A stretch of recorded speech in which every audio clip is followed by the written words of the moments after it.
Hi, my name is Caitlin Cotant, and this is my project over the beliefs questionnaire. I'm just going to start with number 1 and go all the way to the very end. Number 1, a feeling of duty produces love. I grew up knowing that having a strong obligation or feeling of power could produce love for something, if it was something a person felt very strongly about. I now believe that a duty doesn't necessarily mean you have to love it.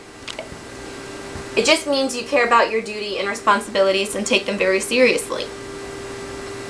Number 2, hatred in children can be abolished by the adult forbidding it. I grew up knowing that hurting others was not a way to deal with problems. My parents enforced and raised me and my siblings to respect others no matter the reasoning. I now believe that parents need to be firm and set limits so children know right from wrong and learn the use of being kind to one another without the use of violence or aggression. Number 3, parents and teachers deserve respect because they are parents and teachers. I grew up knowing to respect anyone and everyone, especially if they were older. My parents instilled in me at a very young age that to get respect you must first earn it. I now presently believe the very same thing I grew up believing. Number 4, children must earn respect by behaving correctly. I guess I chose to behave while growing up as a self-choice. Wanted my parents to always be proud of me, so behaving was something I felt was important to do for myself. My present belief is the same as my belief growing up.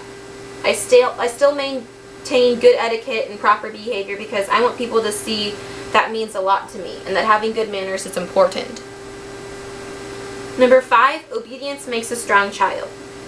I grew up believing that being strict with a child was necessary, but I felt it was a little overexpressive.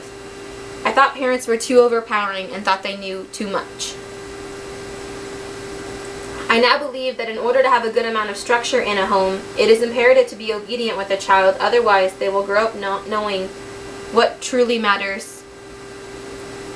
Number 6, a high degree of self-esteem is harmful. When I grew up, I felt that people who had a high amount of self-esteem could potentially hurt others because they felt too good about themselves. Now I believe that having a good amount of self-esteem is good because it makes the person have a positive self-image of their own self. The only problem I see with having too much self-esteem is if someone was trying to make another person feel bad. Number 7, a low degree of self-esteem makes a person altruistic and humble. When I grew up, I knew that having a low amount of self-esteem made you feel doubtful and unsure of yourself. So I felt that if a person wanted to be of help to others, they needed to have a positive self-image of their own self. I presently believe the very same thing as I did when I grew up. Number 8, tenderness is harmful. When I was younger, I thought that cuddling a child too much wouldn't give them a real perspective of what life really is like. I thought they would grow up thinking it was the way they were supposed to act. Now I believe that if a child needs to be comforted or cuddled, that might be the way they need to function daily. It all depends on the child and their personal preferences. Number 9, responding to a child's needs is wrong and will spoil the child.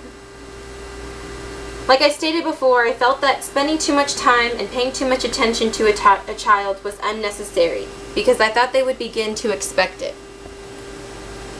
I now believe it is extremely important because they may be trying to tell you something is wrong with them or whenever something is bothering them. Number 10, strong feelings are harmful. They interfere with thinking.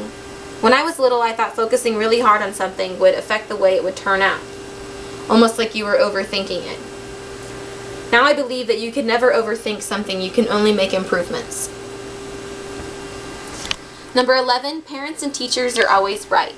I grew up believing that parents and teachers always knew best, however I felt they were just too perfect. I now believe that they know best, they know from right and wrong, they have had plenty of experience. Number 12, a pretense of gratitude is better than honest ingratitude. When I grew up, I felt you must always be nice to a person no matter the reason. I was raised where if I had nothing nice or decent to say about a person, then I had nothing to say at all. I now believe that you should always respect a person no matter what, but I don't think you should always have to feel like you have to put on a face. I know that if it's something I feel strongly about, I voice my opinion and fight for what I believe in. I think if you have a problem with someone or something, you should say something within reason, but you should always be respectful. Number 13, the body is something dirty and disgusting. Whenever I was little, I knew that being cleanly was important, but I did find myself playing outside in the dirt from time to time. Now I am cleanly all the time because I think cleanliness is a key element in who you are. If you look dirty, what do you think others are going to be thinking about you? Number 14, the way you behave is more important than the way you truly are. I grew up knowing that it was important to behave, follow rules, and show respect. It is the reason for which and who I am today.